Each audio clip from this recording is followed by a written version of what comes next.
خوشحالی و یکتیا روزنامه‌وان عراقی خلاطه باشترین کانال عراقیش بوی سال 2020 پیشکشی کردستان بسیار کرد.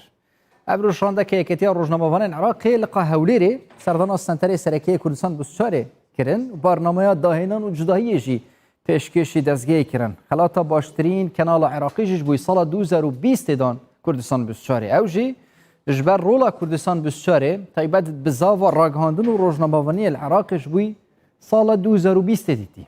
سروکی یکتیا روزنامه‌وان عراقی لقا هولیری جی داخوانه که داشت بوی کردستان بسیار راگهاند.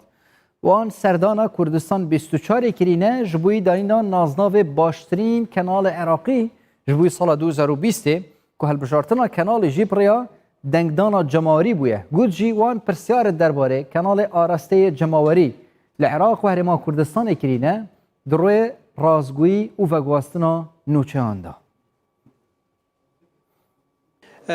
نحن كاتحاد الصحفيين العراقيين فرع أربيل وبتوجيه ئێمە وەک یەکێتی ڕۆژنامەنووسانی عراق لقی هەولێر ئەمڕۆ سەردانی کەناڵی کوردستان 24 کرد بۆ پێدانی نازناوی باشترین کەناڵی عراقی بۆ ساڵی 2020. هەڵبژاردننی کەناڵەکە لە ڕێگەی دەنگدانی جەماوەرەوە بووە.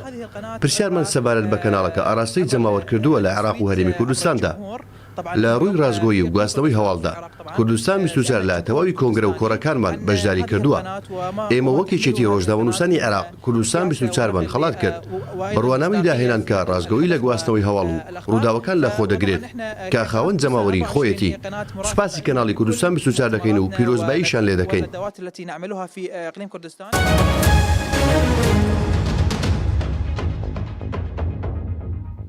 در